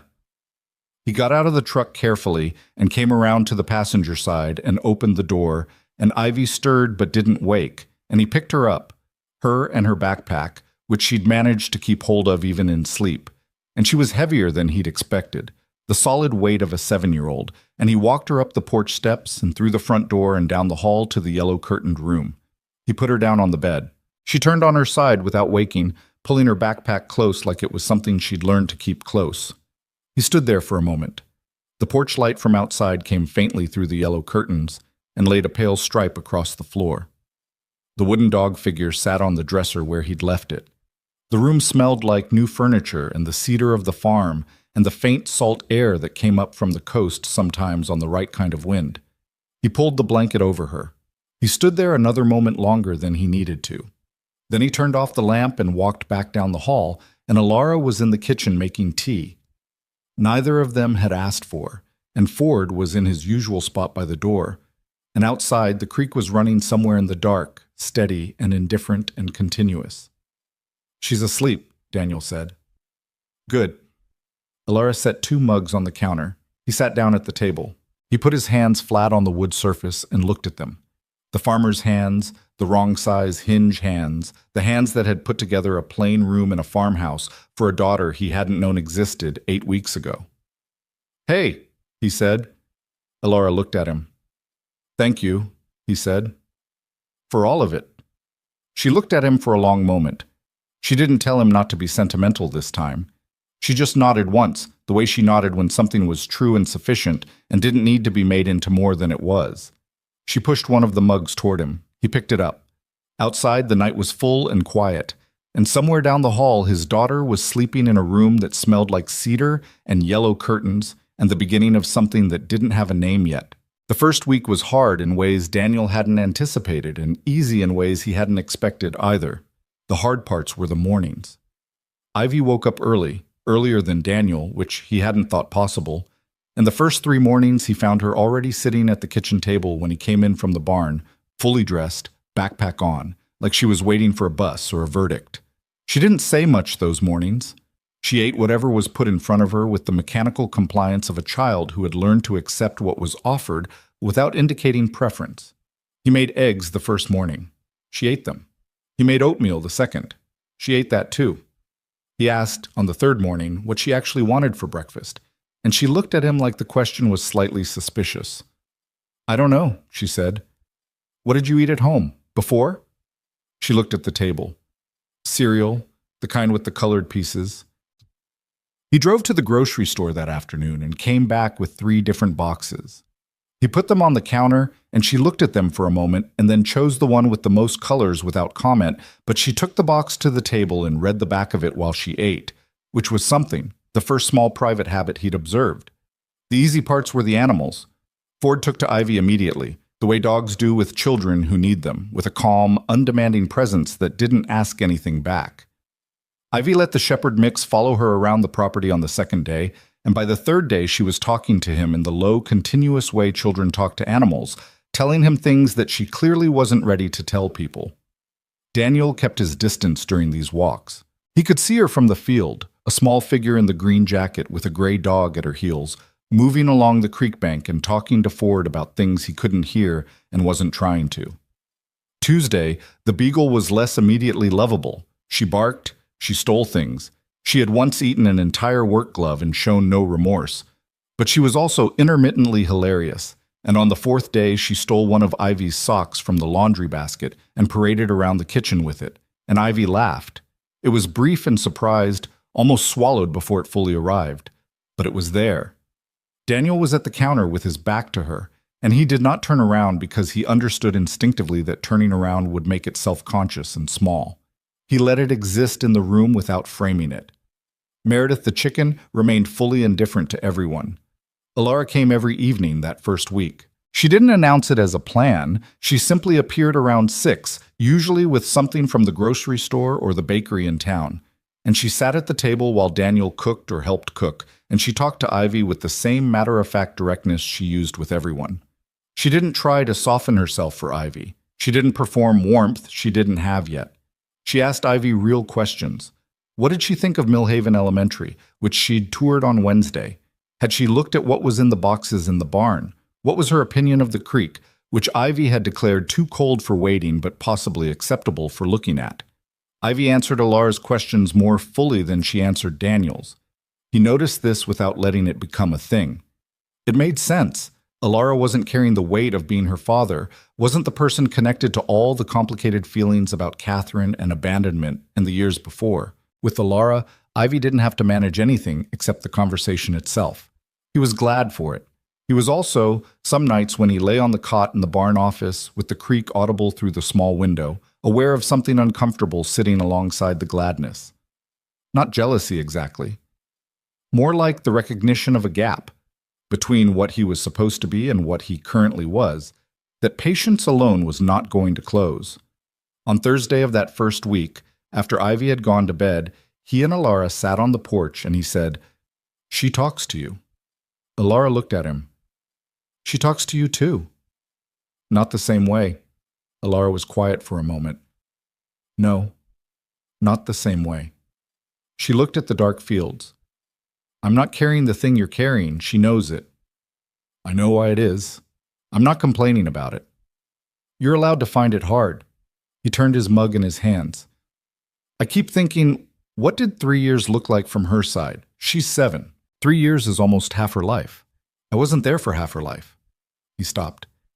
"Catherine didn't tell me, and I understand that on some level. And I'm also," he shook his head, "I'm also furious at her. And she's dead. And Ivy found her, and I don't know what to do with any of that." Alara looked at him with an expression that was not pity. He would have closed off if it were pity, but something closer to recognition. "You don't have to do anything with it right now." "It comes out," he said. "Not around Ivy, but it's there." "Yeah." She looked at the furs. "Grief that doesn't have a clean shape is the worst kind, because you can't just be sad. You have to be sad and angry and guilty all at the same time, and none of them cancel each other out." He looked at her. "You sound like you know." She was quiet for a moment. "My father got sick when I was 12. It took 3 years. He was—" She paused. "Not himself by the end. A different person than the one I knew. And I loved him. And I was angry at him for being sick. And I was angry at myself for being angry. And none of that got resolved cleanly." She looked down at her mug. "It just became part of the landscape. You carry it, and eventually it gets lighter because you get stronger, not because it gets smaller." He looked at the dark fields for a while. "I'm sorry about your father," he said. "I'm sorry about Catherine," she said. They sat in the quiet for another half hour before she drove back to her house in town, and after she left, Daniel remained on the porch a while longer, listening to the farm do its night sounds, thinking about landscapes and weight and the specific patience required to become stronger rather than waiting for things to get smaller. Ivy started school on a Monday, 10 days after arriving at the farm. The Millhaven Elementary building was 2 stories of beige brick on the north end of town, with a playground visible from the street and a front office that had the particular institutional smell of all front offices in all schools that Daniel had ever been in. He walked Ivy to the door. Alara had offered to come, and Daniel had said he thought it should be just the 2 of them, and Alara had agreed without argument. At the front steps, Ivy stopped. She looked at the building with her level gaze, the backpack on both shoulders, the expression doing its work of not showing what was underneath. "You don't have to be fine about this," Daniel said. She looked up at him. "I know. New school in the middle of the year is hard." "My old school had a fish tank in the library," she said. "Not as a complaint, as information. I can find out if this one does." She looked at the building again. "It probably doesn't. It's small. Might have something else." She adjusted her backpack straps. "I knew everyone at my old school." "Yeah." He crouched down to her level, which felt awkward because he wasn't a person who crouched naturally, but he did it anyway. "That's a real loss, knowing people and then having to start over." She looked at him. Something shifted in her face. Not much, but enough. "Yeah," she said. "It is. You want to go in?" She looked at the door for another second. Then, "Is Alara picking me up?" She offered to, if that's okay with you. Ivy nodded once. "Okay." She looked at him. "You'll be here in the morning?" The question caught him. Yeah, I'm here. Okay. She turned and walked through the front door without looking back, same as always. He stood at the bottom of the steps for a moment. Then he drove back to the farm and worked the fields all day with a focus that kept the larger things at a manageable distance, and at 3:15 Alara texted him a single line. She's in the truck. She says the library has a gecko, not a fish. He was standing in the field when he read it. He looked at the message for a moment and then put his phone back in his pocket and kept working. Tit. The 60-day review arrived with the same administrative inevitability as everything else in the process. Monica Feltz came to the farm on a Wednesday afternoon. She sat with each of them separately. Daniel in the kitchen, Alara in the living room, Ivy outside with Ford, and asked her questions in the careful way of someone whose job it was to look for fractures without creating them.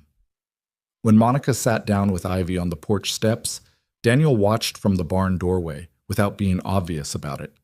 He saw Ivy talking, gesturing with her hands the way she did when she was actually engaged rather than enduring, which was a distinction he'd learned to read over the past 2 months.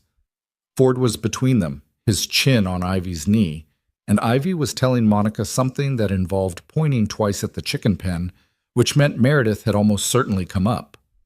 After Monica left, she told Daniel the review would go to the court as positive. Her voice carried the particular flatness of a professional statement, but she looked at him when she said it with an expression that was something more than professional, and he understood that she meant it both ways. Ivy, who had been within earshot of this, did not react visibly. She went inside, got a bowl of cereal, and came back out to sit on the porch steps where she ate it while reading a book she'd gotten from the school library. Daniel sat in the porch chair nearby. They were quiet for a long time. Then Ivy said, without looking up from the book, "She said we're doing okay." "Monica?" "Yeah, she did." "Are we?" He looked at her. She was still looking at the book, her spoon in the bowl, genuinely asking. "I think so," he said. "I think we're doing better than okay." She turned a page. "I had a nightmare last Tuesday." He waited. "About my mom," she said. Her voice was flat. Not because she didn't feel it. He knew by now that the flat voice was the voice she used for the things she felt most. "I woke up and I didn't know where I was, and then I did, and I—" She stopped, moved her spoon around the bowl. "I didn't want to wake you up." "You can wake me up," he said. She looked up at him. "You have to be up at 5. "Ivy, you can wake me up." She looked at him for a moment, then she looked back at her book. "Alara let me sleep in her room," she said. "I knocked and she let me in." He hadn't known this. He sat with it for a moment. "Did that help?"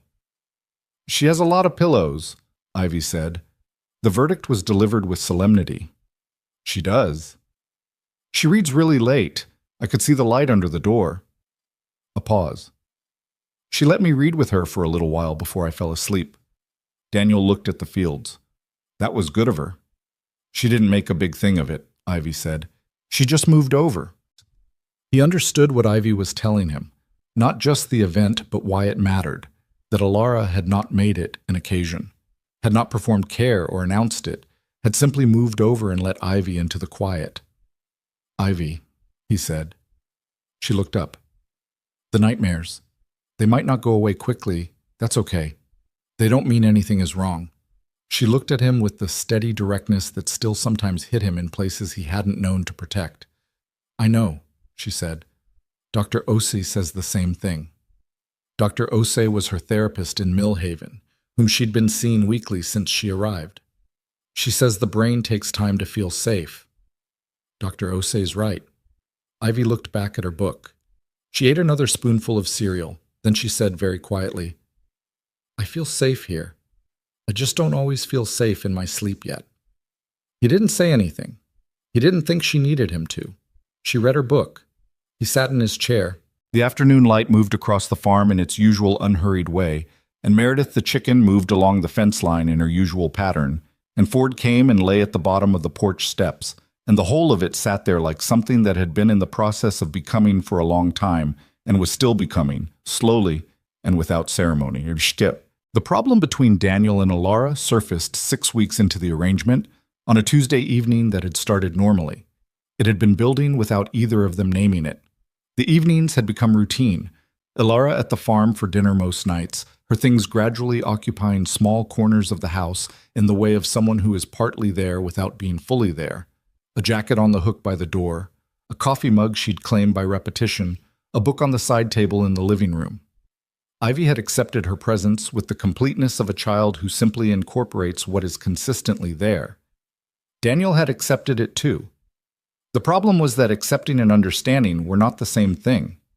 On the Tuesday in question, Ivy was in bed and Daniel and Ilara were cleaning up the kitchen, which had also become routine, and Daniel said, "Have you thought about what happens after the permanent hearing?" Ilara was rinsing dishes. She didn't stop. "What do you mean?" "The dissolution. The legal arrangement." He dried a pot. "Susan Park said we can file once permanent custody is granted, probably another 2 months." Ilara set a dish in the rack. She didn't say anything for a moment. "I'm not trying to, he started. "I know what you're trying to say. I'm trying to make sure we're on the same page, that's all." She turned off the water. She turned around and looked at him with an expression that was controlled and also, underneath that, something that wasn't entirely controlled. "We said 6 months to a year." "I know what we said. So what's the question?" He set the pot down. "The question is whether the arrangement has changed. Because it looks different than it did in June. You're here every night. Ivy expects you here. I don't want to—" He stopped. "I don't want to assume that means something it doesn't. And I don't want to assume it means nothing when it might." Ilara looked at him for a long moment. The kitchen light was on overhead, and the rest of the house was quiet, and somewhere outside, the creek was doing its perpetual thing, and the silence had a weight to it. "I don't know," she said finally. "Okay. That's an honest answer. I don't know." "I know it's an honest answer." He leaned against the counter. "I'm not asking for a decision. I'm asking whether you still see the exit the same way you did when you agreed to this." She crossed her arms. Not defensively. He'd learned the difference. More like she was holding herself still while she thought. "I agreed to a legal arrangement," she said slowly. "And I've been, the last 8 weeks have not been—" She stopped, started again. "It's not what I expected. I expected it to feel more like a task, something I was completing. And it doesn't." "No." She looked at the floor, then back at him. "It doesn't." He looked at her. "Ilara."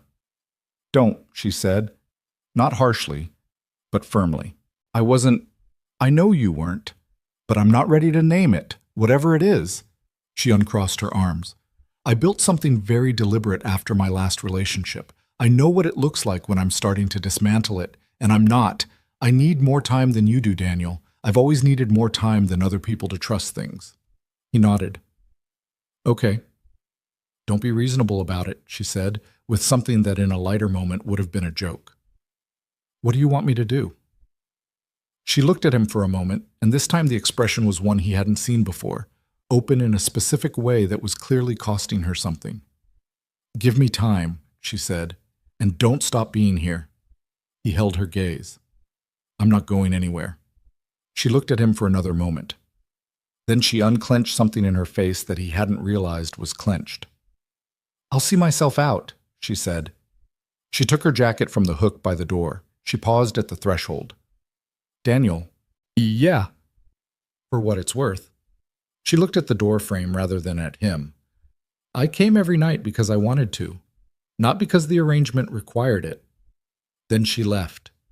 He stood in the kitchen and listened to her truck start and go down the gravel drive, and he stood there for a while after the sound of it faded, and he felt something shift inside him that had no clean name, but that he recognized as the specific and inconvenient sensation of caring about someone more than you'd planned to. The crack in Ivy's defenses opened slowly, over weeks, through small things that accumulated the way small things do, without announcement and without a single decisive moment. It opened a little when Daniel taught her how to check the irrigation lines, which she'd asked about after watching him one morning, and she walked the rows with him for an hour, asking questions with the focused intensity she brought to everything that interested her. It opened a little more when he found out she liked drawing and bought her a sketchbook from the art supply store in Eugene. Nothing special, just a plain spiral sketchbook, and left it on her dresser without mentioning it. She used it every night. He never asked to see it, and she never showed him, but she brought it to the breakfast table and drew in it, while her cereal went slightly soft, and the fact of the sketchbook on the table felt like something. It opened when Alara showed her how the supply ordering system at Voss Supply worked. Ivy had asked, with genuine curiosity, how Alara kept track of everything. And they'd spent a Saturday morning at Alara's office while Daniel was at the market, and Ivy had come home with a hand-drawn inventory system for her school supplies that Alara had apparently helped her design, which she taped to the inside of her desk drawer with visible pride. And it opened, specifically and sharply, on a Sunday afternoon in late September, when Daniel was splitting wood behind the barn, and Ivy came and sat on the fence rail and watched him for a while without talking, and then said, out of whatever interior process had been running, "Were you scared when the lawyer called?" He set the axe down. He looked at her. "Yeah, I was scared." Of what? He thought about the honest answer versus the easy one and chose the honest one, which was what she always did herself and what he thought she deserved in return. Of not being enough. For you. Of wanting to do right by you and not knowing if I had what it took. She looked at him with that steady gaze. "You still scared?" "Some days." She was quiet for a moment. Ford was lying in the grass nearby, following the conversation without appearing to. "I was scared too," Ivy said. "At the hearing." "I know. But I said the thing anyway." "You did. That was brave." She picked at a splinter on the fence rail. "Dr. Osei says brave doesn't mean not scared. It means scared and doing it anyway." "Dr. Osei is right again." Ivy looked at the wood pile. She was quiet long enough that he thought the conversation might be over. Then she said, "The wooden dog. On the dresser. Did you make it?" He picked up the axe again. "Yeah. It looks like Ford. That was the idea." She was quiet again. Then, in the flat voice that meant the most, "I like it." He split a log. "Good."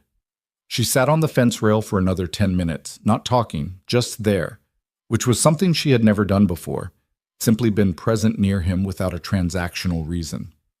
When she went back inside, she didn't say anything else, but she let her hand trail briefly along his arm as she passed. Just a brush. A second long.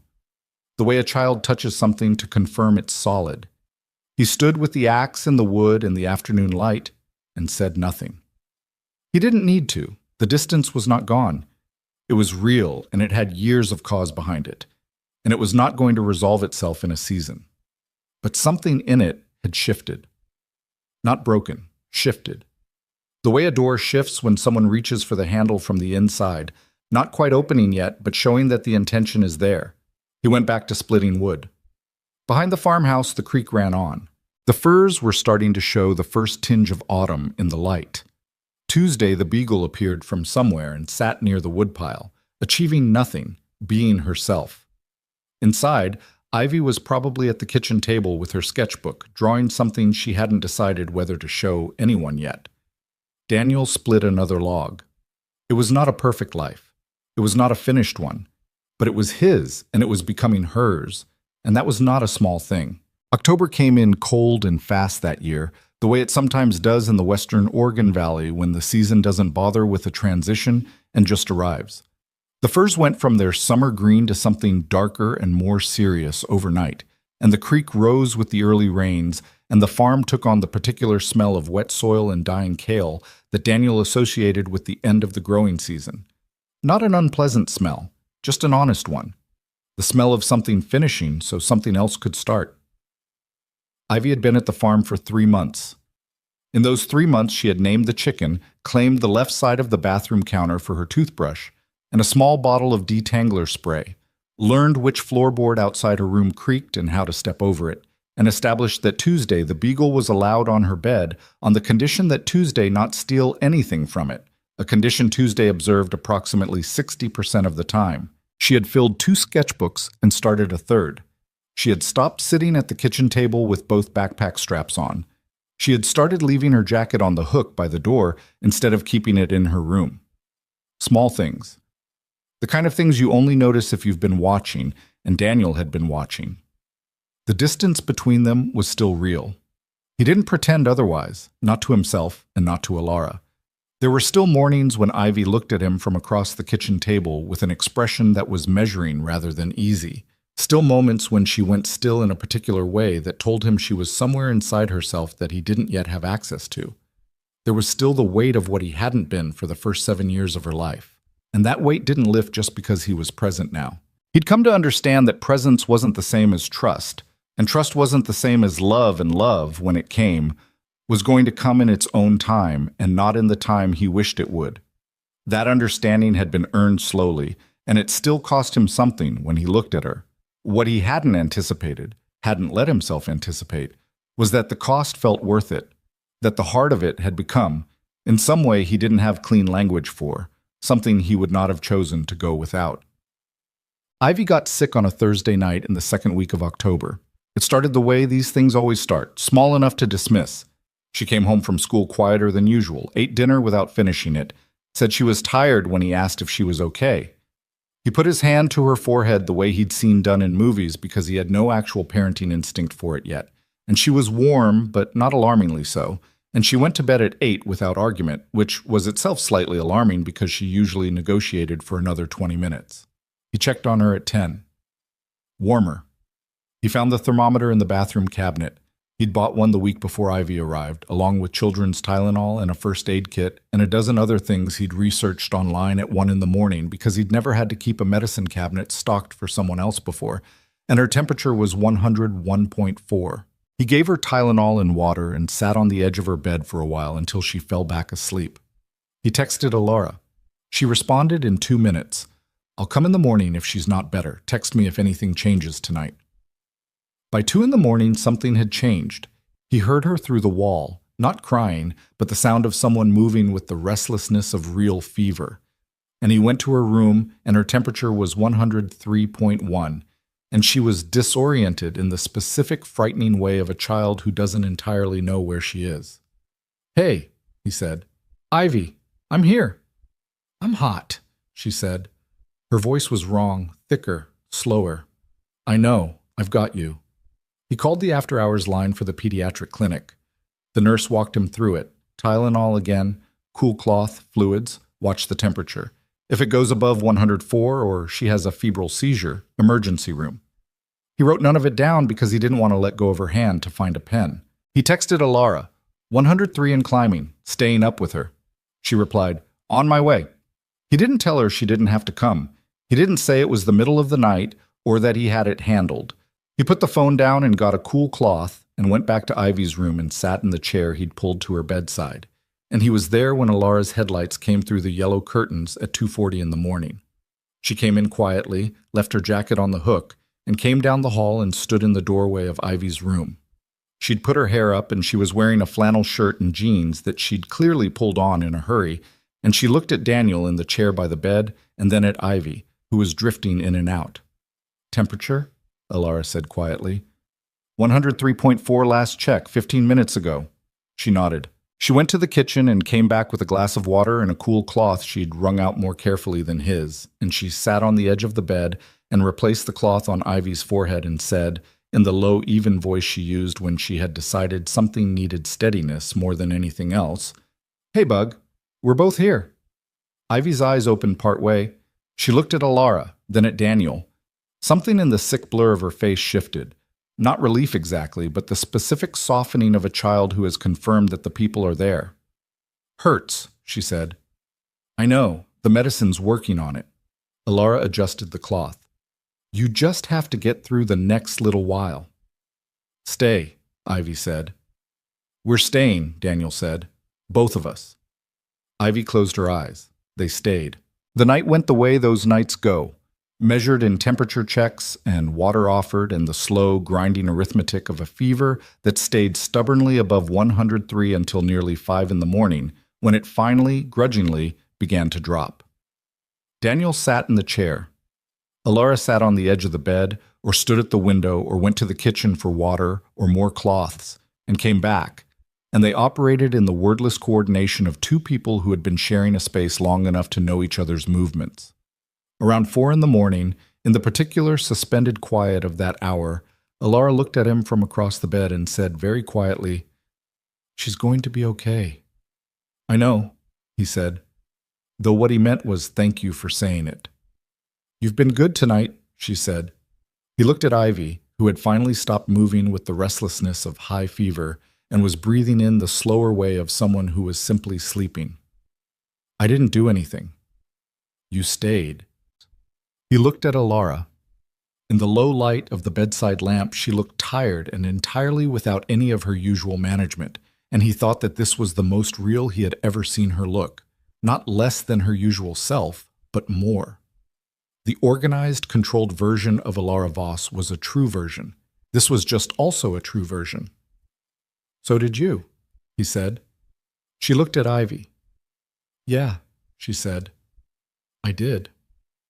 The fever broke by morning, and Dr. Osei's referral got them into the clinic at 10, where the pediatrician, a quiet, thorough man named Dr. Farhan, confirmed a respiratory infection that was unpleasant but not serious and would resolve in 5 to 7 days with rest and fluids and the antibiotic he prescribed. He said it with the calm authority of someone who delivered this information many times a week, and Daniel received it with the specific relief of a person for whom unpleasant but not serious was the best sentence he'd heard in 12 hours. In the truck on the way home, Ivy was in the back seat, wrapped in a blanket Alara had brought, looking out the window with the exhausted docility of a sick child who has temporarily run out of defenses. She said from the back seat, "You both came." Alara was in the passenger seat. Daniel was driving. Neither of them said anything for a moment.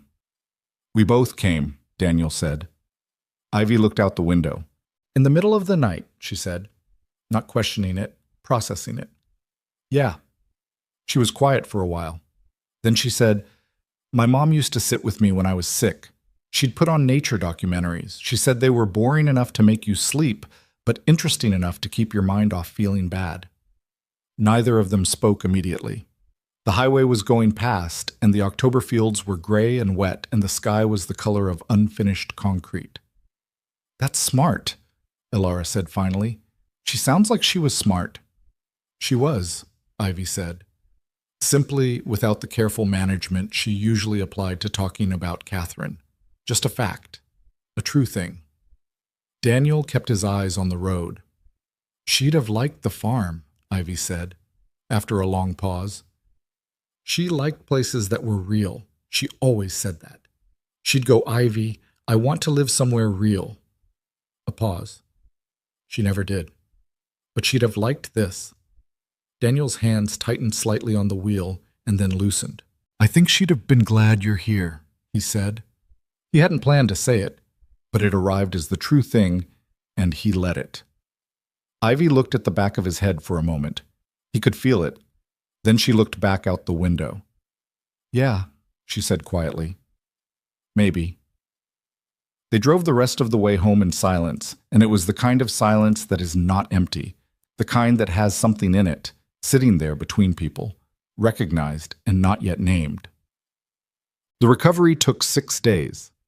They were strange days, slow and interior, the farm quiet around them, the regular rhythms suspended in the way they get suspended when someone is sick, and the household reorganizes itself around that fact. Alara took 2 days off from Voss Supply, which Daniel knew without her saying it was not something she did easily. She sat up on the couch with her laptop and managed what she had to manage remotely, and the rest she let Dana handle. And she was there when Ivy woke up from naps and needed water or company or someone to put on the nature documentaries that had become the illness ritual. They went through 3 series about oceans, one about migratory birds that Ivy declared scientifically interesting, and half of one about volcanoes before Ivy fell asleep. On the 3rd day, well enough to be upright but not well enough for school, Ivy sat at the kitchen table with her sketchbook while Daniel made soup from actual scratch, because it was the one practical thing he knew how to do that felt appropriately serious. Alara was working at the end of the table, laptop open, reading glasses on. Ivy looked up from her sketchbook. She looked at Alara. Then she looked at Daniel at the stove. She looked back at her sketchbook for a moment, like she was checking something against what was inside it. Then she tore a page out of the sketchbook, carefully, along the spiral, and set it on the table in front of Alara without comment, and went back to drawing. Alara looked at the page. It was a drawing in pencil, detailed in the specific way Ivy drew, which was more careful than you'd expect from a 7-year-old. 3 figures at a table, 1 small, 1 tall, 1 medium. The small one was drawing. The tall one was at a stove. The medium one had glasses on, which Alara only wore when she was reading. Outside the window in the drawing, there were firs and a creek. There were 2 dogs underneath the table. Alara looked at the drawing for a long moment. Then she looked at Ivy, who was resolutely not looking up. She didn't say thank you. She seemed to understand that making it an occasion would ruin it. She just folded the page carefully and put it in the breast pocket of her flannel shirt. Daniel had seen all of it from the stove. He stirred the soup and didn't say anything. Later, when Ivy was napping and he and Alara were at the table with coffee, Alara took the drawing out and looked at it again. She laid it flat on the table and smoothed the fold line with her thumb. "She drew us," she said. "Yeah. She drew the 3 of us like—" She stopped. "Like a family," he said. Alara looked at the drawing. She pressed her thumb along the fold line again, the gesture of someone anchoring themselves to a physical thing. "Yeah." He looked at her. The October light through the kitchen window was flat and gray, and it made the kitchen feel more itself somehow. No flattering angles, no softening, just the room as it was, with the paint that was still slightly imperfect under the sink, and the 1 cabinet door that didn't hang quite right, and the 2 people sitting at the table where a child had left a drawing of the 3 of them in a house that had a creek outside the window. "Alara," he said. She looked up. "I'm not asking you to name it," he said. "I know you need time. I'm not trying to rush anything." He looked at the drawing on the table between them. "I just want to say, whatever this is, whatever it becomes or doesn't become, what you've done here—" He stopped because he didn't have the right word and he wasn't going to reach for one that wasn't right. "You didn't have to do any of it. You did it anyway." She looked at him for a long moment. The controlled look was not there. Neither was the careful look. What was there was something that had stopped protecting itself for the moment, and it was the most honest thing he had seen in a face since Ivy had said, "I want to try this one," in a courtroom 2 months ago. "I used to think," Alara said slowly, "that caring about things too much was the problem, that if you kept things managed and bounded and—" She looked at the drawing. "If you kept them contained, you couldn't lose them the way you lose things when you let them get too big." He said nothing. He let her have the space. "I was wrong about that," she said. "Or, not wrong exactly. I was right about the math. If you don't let things in, you don't get hurt by them. That part is accurate." She looked at him. "I was just wrong about what the alternative was actually costing me." He held her gaze. "What was it costing you?" She looked at the drawing again. At the 3 figures at the table, the firs in the window, the 2 dogs underneath. "This," she said. "All of this." He reached across the table and put his hand over hers. Not dramatically, not with any performance attached to it, just his hand, over hers, the way you do when words have done what they can and something else is needed. She looked at their hands for a moment, then she turned hers over and held his back. They sat like that until the sound of Ivy moving in her room came through the wall, and Alara took her hand back and picked up her coffee mug, and Daniel got up to check on his daughter, and the kitchen went on being itself in the October gray, ordinary and entirely not. The permanent custody hearing was on a Thursday in December. The courtroom was the same one, same wood paneling, same fluorescent lights that made everyone look slightly worse. Judge Klein was there with her reading glasses on a chain. Susan Park was there. Monica Feltz. Deanna Marsh. Richard Cho had submitted an updated report that Susan characterized, in her clipped way, as favorable. Ivy was not in the courtroom for most of it. She was in a waiting room down the hall with a woman from the department's child liaison office, drawing in her sketchbook with the focused calm of someone who had decided that the outcome of the thing happening without her was going to be what it was going to be. Daniel knew this because he'd asked her, before going in, if she was scared, and she'd said, "A little, but I think it's okay." And then she'd said, "Does the room have colored pencils or just regular?" The regular pencils turned out to be sufficient. The hearing took 40 minutes. It was largely procedural: the 60-day review, the updated home evaluation, the supporting documentation, Deanna Marsh's final report, which she summarized in the quiet, unhurried voice that Daniel had come to associate with the specific kind of care that doesn't announce itself. Marsh said that in her assessment, Ivy had demonstrated consistent signs of adjustment and increasing security in the placement.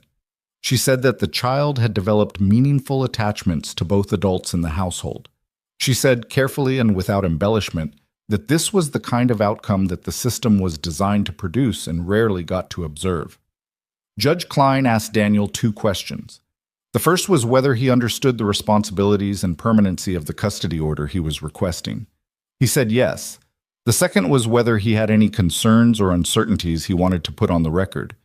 He thought about it for a moment. He thought about a Tuesday morning in June with a legal letter on his kitchen table. He thought about an 11-minute courthouse ceremony and a woman who showed up at 2:40 in the morning. He thought about a girl in a green jacket who asked about a chicken's name as her last question before leaving, and who had drawn 3 figures at a table and put them on a page without making it into an occasion. "No concerns," he said. "No uncertainties." Klein looked at him for a moment. Then she looked at her papers and signed. Oh, they went to lunch afterward. All 3 of them, at a diner in Seaside that had the kind of food and lighting that made everything feel slightly outside of regular time. Vinyl seats, coffee that was strong and came in heavy mugs, a window that looked out at the gray December coast where the ocean was doing its winter thing of being large and indifferent and magnificent. Ivy ordered a grilled cheese and ate it in the methodical way she ate things she genuinely liked, pulling apart the corners first. She looked out at the ocean between bites. "Is it done?" she asked. "It's done," Daniel said. She looked at the ocean for another moment. "So I live there. Officially." "Officially." She nodded. She ate another corner of her grilled cheese. "Okay," she said. Alara was watching her with the expression she'd had since the drawing, something that had stopped keeping itself at a distance. She said, "How do you feel?" Ivy thought about it with genuine seriousness. "Like when you finish something hard at school and you turn it in," she said. "Like," she looked for the word, "relieved, but also weird, because it was taking up space and now the space is just there." "Yeah," Daniel said. "That's exactly what it feels like." She looked at him. "You too?" "Me too." She ate more of her sandwich. She looked out at the ocean. "I want to go down there after," she said, "to the beach." "It's 40 degrees, Daniel said. "I know." She looked at him. "I want to go anyway." He looked at Alara. She looked at him. "I have good gloves in the truck," she said. Sam. They went down to the beach after, all 3 of them, on a December afternoon with the wind off the Pacific that was not interested in being reasonable about itself. The sand was dark with wet, and the waves were running long and gray, and the sky was the white gray of winter coast sky, and it was cold in the specific way that means business. Ivy ran ahead of them, not toward the water but parallel to it, the way children run on beaches when running is the point and not the destination. She ran in her green jacket and her school shoes that were not beach shoes, and the wind took her hair out of its ponytail in the first 30 seconds, and she didn't try to fix it. Daniel and Alara walked behind her, not quickly. The beach was mostly empty, one other couple far down the sand, a dog running loose near the waterline. Their shoes were getting wet, and neither of them mentioned it. After a while, Alara said, "I've been thinking about the dissolution." He looked at her. The wind was doing something decisive with her short hair. "I don't want to file it," she said. He kept walking. He kept his voice level because he wanted to get this right. "Okay. I'm not saying that because of Ivy," she said. "I want to be clear about that. I'm not staying for the arrangement." "I know. I'm saying it because—" She stopped. The wave sound came in and went out. "Because I drive back to my house at night, and the house is quiet, and I notice the quiet in a way I didn't used to notice it before." She looked at him.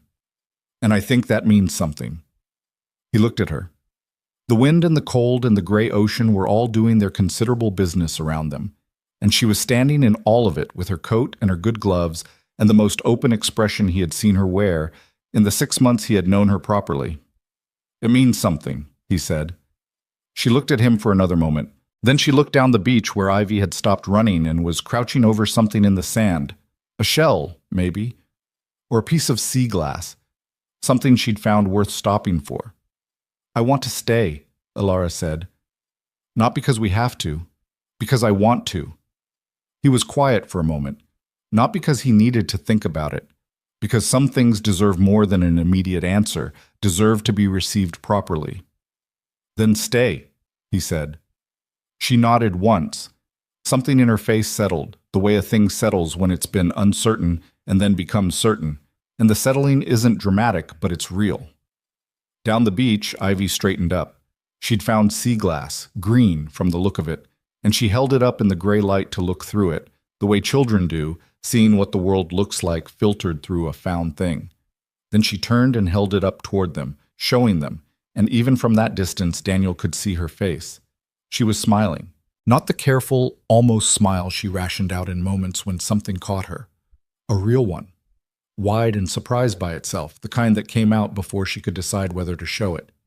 Catherine's laugh, Alara had said months ago. Something caught her off guard, and she's not sure whether to show it. She was showing it. She waved the glass at them and turned back to the ocean, and the wind took her hair again, and the waves kept doing what they were doing, large and gray and indifferent, and somehow, in the way of large and different things, exactly right for the moment. Daniel and Alara stood on the dark sand and watched her. Here is what Daniel Mercer learned in the year that began with a legal letter on a kitchen table and ended on a beach in December with the ocean going gray around them. That the life you build by choosing carefully is not always the life you needed. That sometimes the thing you walked away from left something behind that you didn't know about, and the not knowing doesn't absolve you, but it also doesn't define you, and what you do when you find out is the whole thing. That children are not projects. They are not puzzles to be solved or wounds to be healed on a schedule. They arrive with histories already inside them, with the shape of what they've lost already present, in how they stand and what they ask, and the precise moment they choose to look away. You don't fix that. You just show up every morning with eggs or oatmeal or the cereal with the colored pieces. You stay.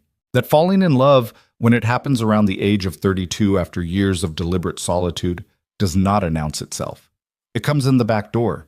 It comes through the person making coffee in your kitchen without asking where things are, the person who drives 40 miles in the middle of the night without being asked, the person whose hand you reach for across a table covered in the drawings of a child who is learning, slowly and on her own schedule, to believe that things can stay.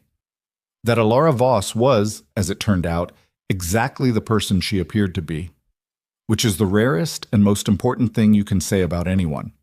That walls built after pain are real, and they are also, eventually, survivable.